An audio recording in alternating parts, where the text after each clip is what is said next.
Chapter 8 Confrontations and Complications. Now all will be explained. Right in this chapter. Oh, my face is so big. Kinda creepy. Okay. Twilight's jaw dropped as the all too familiar balloon unicorn in the purple hat and cape poofed on stage. The alicorn quickly hid behind Mothball and crossed to the ground. He and Scribble looked down at her in confusion. What's wrong? Mothball asked. Trixie? Twilight whispered. Princess Bellatrix is Trixie? Know her? Know her? She once took over Ponyville.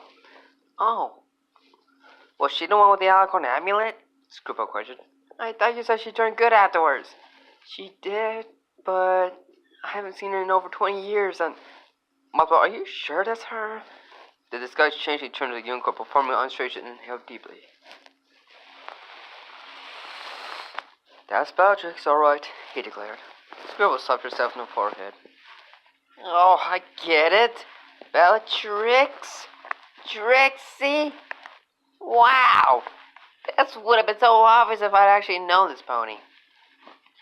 It explains a lot. From what we find in her room, Bellatrix was a lover of magic. Like I said, she can get into lots of love from an audience. So what are you hiding, Twilight? I don't want to feel myself until we're absolutely sure, the alicorn whispered. The brush is pointing right to her. Sure enough, as Trixie moved across the stage, so did the hairbrush. And she has Bellatrix's scent, Muffle said. But it just can't be, Twilight murmured. I would have seen it, right? It would explain why she hasn't really aged, but she couldn't have been. And now, Trixie said to the crowd, the great and powerful Trixie will now perform the most daring, most fantastical, most magnificent, most... She paused and raised her nose, taking a sniff of the air. Looked down the front row and went pale. She stammered, her lip quivering. And now, the great and powerful Trixie will disappear. Thank you, bye. She brought down her hood and smoke appeared. Once it cleared, however, the trio could see her cape sweeping behind the curtain. Oh, no, you don't, thought, however, as she zoomed over her. Don't let her get away, Squirrel shouted as she and Muffle jumped on stage. Hey, they heard from behind the curtain, followed by a thump. As Scribble went backstage, Muffle looked back at the shocked audience and gave them a nervous grin. That's all, folks, he waved. Just some, family business. Move along, nothing to see here. He jumped to the curtain to find Twilight pinning Trixie down, her horn glowing dangerously. Unhoof me, Trixie demanded. The great and powerful Trixie will not stand for this outrage. Cut the act, Trixie, Twilight ordered. If that's your real name. What are you talking about? Don't play dumb. I know you're Princess Bellatrix in disguise. What have you done with the real Trixie? Trixie blinked, looking genuinely confused. What? The real... Wow. Sorry. The real Trixie. What have you done with her? Twilight, I am Trixie. Don't give me that. I know you're Trixie pretending to be Trixie, so you get... No, you don't understand. Bellatrix is Trixie. Twilight cocked her head. Excuse me? The blue unicorn sighed in defeat. The great and powerful Trixie and Princess Bellatrix are one and the same. Trixie is Bellatrix and Bellatrix is Trixie. What's that supposed to mean? Are you really that dense, Twilight? Bellatrix didn't get rid of Trixie and pretend to be her. Bellatrix invented Trixie. She was Bellatrix when she first came to Ponyville, and she was Bellatrix when she wore the alicorn amulet. Trixie had been Bellatrix all along. She's telling the truth, Screwball announced. Thank you, pointing with weird eyes. Now, would you please get off me? Twilight stepped lightly off Trixie, or rather Bellatrix, allowing her to rise. The changing princess brushed herself off and scowled at the trio. It took you longer to figure out I was a changeling, she said to the alicorn. The question is, why come after me? And why bring my princely brother along? Muffet blinked as she changed to his true form. How'd you know? She rolled her eyes. Hello? You smell like mustard mixed with plumeria, insect repellent, and dirty underwear. And since only Queen can produce children, of course you're my brother. Gee, thanks. Use my grade to me, honey, Scribble exclaimed. Who was this? Trixie Beatrix asked. Your girlfriend? She sniffed in Scribble's direction his. What kind of abomination is she? The chaotic pony scowled. I happen to be Screwball, the daughter of Discord, Lord of Chaos. Perhaps you've heard of him? The chain princess put her hooves on her hips. Really, little brother? The daughter of Mother's sworn enemy? And in the company of a prince of Equestria, no less. Mother will look you out for sure when she finds out. Kick you out for sure when she finds out. She already did, Mother explained. But she didn't kick me out. I left the hive. Trixie rolled her eyes. Typical. Mother just can't keep a little bird in a nest, can she? So what are you doing here, Mothball? She snorted. Mothball? Mother named you Mothball. Well, after having dozens of children, I can't imagine running out of good names.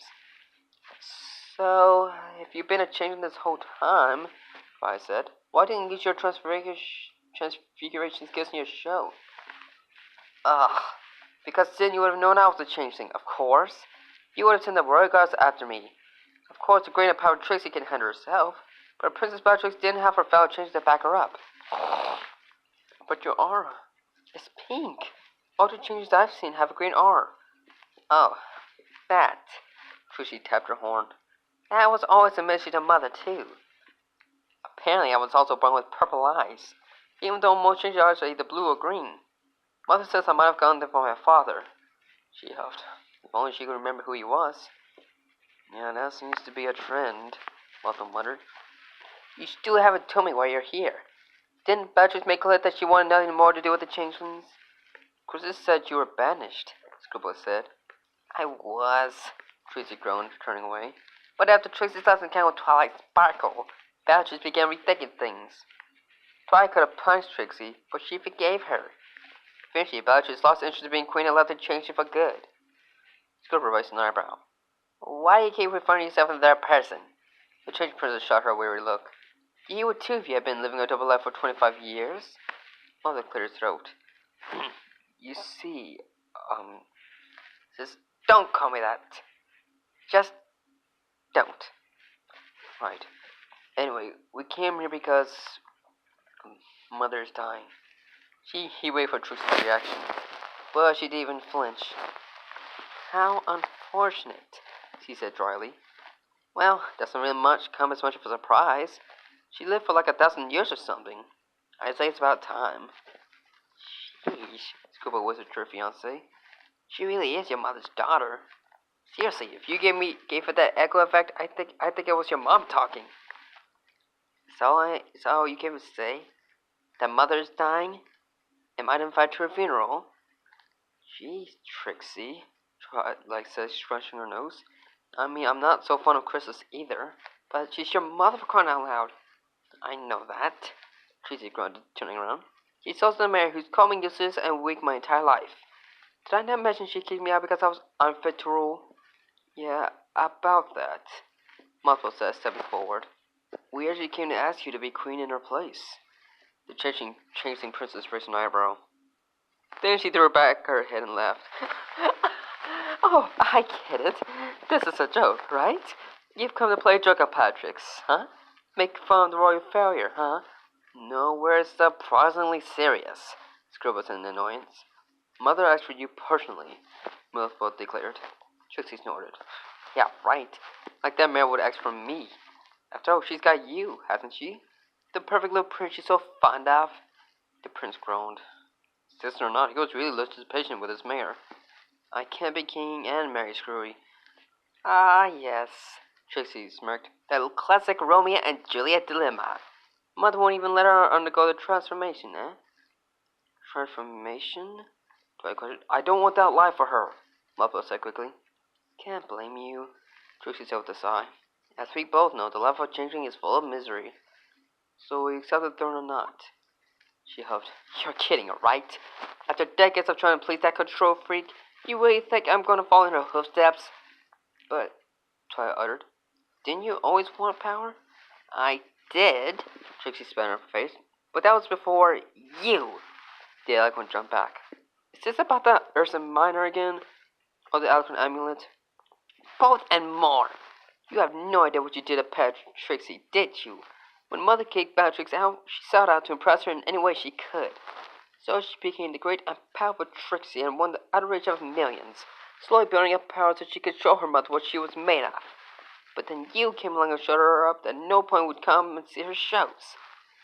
So she found the Alcorn amulet, which gave her enough power to take control of Ponyville, and later Equestria. What would impress her mother more than doing what she had failed to do in the past? But then you showed me up again, destroying all chances Bellatrix had of winning back her crown. Trixie paused and hung her head. But all that power twisted Bellatrix's heart. She became a monster and felt sorry for it. She didn't think you'd forgive her, but you did, and that opened up new possibilities. She began pacing the wagon. Trixie tried to change, but she still had to eat, so she continued her show business. She became a queen for a short while. Oh, yeah, Trixie interjected. Raymond told me about the incident with Diamond Dogs. But Trixie wasn't cut out to be a ruler. While it would have been enough to impress her mother, she just couldn't handle it. So, that was when she gave up her royal ambition. I'm confused, Screwball said, grilling her head. I mean, not just with trying to keep up the dual personality thing, but are you mad at Twilight or not? Trixie scowled. Oh, I'm very mad. At Mudbutt, too. You see, Twilight. She stuck her nose in Eloquent's face. Perfect little Twilight. You have so much power, Twilight. You should be my student, Twilight. Here's a pair of wings and a crown, Twilight. Twilight, Twilight, Twilight. I thought we were past this, said the Eloquent. Last time we met, Trixie thought we were too. Trixie's not jealous of you, Twilight, but Bellatrix is. You were always so powerful, so perfect, that even my own mother favored you over me. Oh, yes, I know all about Mother's effort to make you her protege. To top it all off, you were made a princess. She tuned a mothball. And you, Mommy's little favorite. Don't deny it. You should have heard raving about how powerful you were at such a young age. Why should Mother need Bellatrix should regard her perfect, precious prince and perfect princess prodigy? Okay, lady, Scrooge said, you need to get a grip. First off, it's not that hard to speak in the first person. Second, Twilight didn't accept Christopher. And third, this is you justify and prove your mother wrong. I mean, look around you. She gestured around the room. And no run-down wagon with a limited amount of space? A greasy old stove? A bed with a moth-eating blanket? Gross, is that a cheaper pot? You're not even getting that big of an audience. No offense, girl, but your life doesn't look so high. Wouldn't it be a big step up to be queen of the changelings? Heck, anything would be better than this cesspool. Even my home's not really as messy. If you accept the throne, won't you be exchanging this life for a better one? Trixie hung her head. It's a bit more complicated than that. What? What could possibly be holding you? She was cut off as the working side door opened. Martha quickly put his disguise back on. Mom, I'm home, a blue filly carrying a basket exclaimed. I got the chili peppers, though they were out of white ones, but I got a good deal on the... She tried off when she realized they weren't alone. The filly looked about 10 years old, possessing bright yellow eyes like an owl's. She was dressed most unusually, the set of red rubber boots on all her hoofs, a pair of white disco pants concealing her back legs and posterior, and a purple baseball cap sitting backwards on her head. They could not see her horn, but it was clear she was a unicorn since the basket of chili peppers was swimming beside her, encased in a green aura. The hair curling out from under the cap was light blue and blue-gray and also curled down her neck. Screwball sniffed the air and smelled the strange thing he had caught earlier. The filly tipped her head at the trio. Mom, what's going on? Moonbeam, Trixie said, biting her lip nervously. Sweetie, Mummy's having a little meeting right now, so... Hey, wait, Moonbeam said, her face lighting up. Is that Princess Twilight? She darted her basket and zoomed in front of the alley corner. She was jumping up and down in excitement. Oh my gosh, I am such a huge fan. You're like the most amazing pony ever. Oh, next to my mom, of course. Of course, Twilight stammered, trying to wrap her hand around what she was seeing. Moonbeam turned his group and gasped. Wow, look at your eyes, the chaotic pony grinned. I would, but they're kind of in my head. The Felix snorted. I think they're cool. Oh, and I like your hat. Thanks. I like yours. Moonbeam sniffed the air and turned to Muffle. Hey, Mom, this guy smells like us. Only more underweary. Hey, how come you smell like underwear when you're not wearing any? Moonbeam! Trixie exclaimed, stopping a hoof. Wait outside, would you? She started pushing Felix gently out the door. And remember, if you feel a sneeze coming on, I duck out of sight, Moonbeam said, rolling her eyes as they had gone through this before. Good girl. This won't take a minute. Can you give me Princess Twilight's autograph? Trixie groaned. Oh, yes, Mommy will get you an autograph. What's she doing here anyway? Are you getting arrested again? Just wait outside. After giving her a final push, Trixie slammed the door. Then she sighed. She leaned her forehead against it. Your daughter? Twilight asked. Trixie nodded. How old? 9. And the father? Trixie sighed again. She stepped away from the door. Doesn't even know. Is she Muswell started to ask. Yes. But she looks just like you, Trixie said. I mean, this you. Well, Trixie heaved as she faced the trio. Moonbeam's a special case. She came as a surprise, really. I didn't think I'd be able to reproduce until after I received the royal blessing. And day Moonbeam came. Well, it's a good thing I wasn't in the hospital, or else she would have shocked the nurses. Yes, she has a changing form, but I guess her DNA got confused. See, I had spent so much time in this pony farm that when she came out, she not only resembled my disguise, but had a feel of her father's traits. But when she sneezed, she turned to a changeling larva.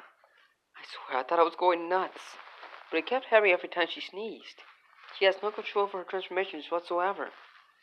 So why the get-up? Scrubboy asked. Trixie bit her lip. There are some things she can't even hide in her pony form. But she's still royal, right? Maldo inquired. Of course she is. I certainly didn't make her on my own, did I? But doesn't this make you a better candidate for queen? Screwball questioned. I mean, you've already got the air part covered. Trixie scowled. I am not subjecting my daughter to that life. I will not have her growing up with high hopes only to have them crushed in the end. Does she know about changelings? Muswell asked. Oh, she knows what we are, but I haven't told her everything. She doesn't know we're royals, or about the hive, let alone about Mother. But she knows how vital it is that we hide ourselves in order to avoid being ostracized. Luckily, she doesn't need a lot of love to keep her going and can survive on regular food. But I've never had her feed on any pony. She's a good soul, and if she knew she had the capability to hurt some pony, she put her hoofs and turned away. So you see why I can't accept the throne.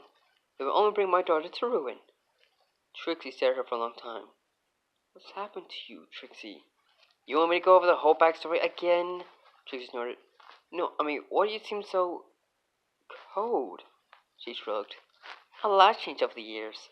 Yes, but the Trixie I knew was so full of passion, and you're...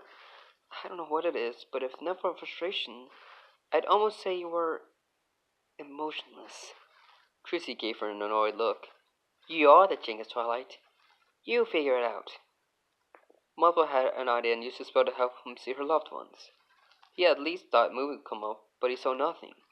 He looked sympathetically at Trixie. You don't have a heart, do you? Trixie turned away. Twilight's eyes went in shock. But, no.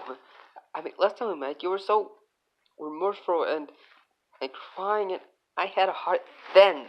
The ginger princess snapped. But not anymore. Okay? So, wait, Muffle said. You were born with a heart? And knew about it? Of course I knew I had a heart. I mean, what idiot would grow up not knowing that I had a heart? The prince blushed. What happened? Scribble asked. Trixie sighed. 10 years ago, I returned the hive and asked my mother to remove my heart.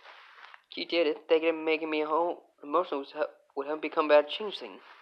I'll confess, I was thinking of returning, but once I was devoid of most of my emotions, I began thinking logically. Mother never cared for me. She just wanted a piece of clay to mold into a copy of herself. I would not be what she wanted to be, so I told her I was done. But why? Why have your heart ripped out? Troy was the first to answer. Booby's father. He broke your heart, didn't he? Trixie said nothing for a while. Then she straightened up. Look, I'm sorry y'all came all this way for nothing, but I am never going back to that insane asylum. So if you have nothing more to say, I suggest you leave. I was originally going to use an OC for Chris's daughter, but then I wondered, what if it was someone we already knew? Trixie came to mind. She's a reformed villain and a loner, and the more I thought about it, it would explain so much. Plus, she and Chris had the same voice actors. That's why I had Twilight come along on the journey, because she knew Trixie. I felt a bit done to run in Trixie's character, because even though she's a little annoying, I find her compelling. There's more to her backstory that will be explained later, and yes, you will find out who Moonbeam's father is. Unlike Mothball's father, the world may never know.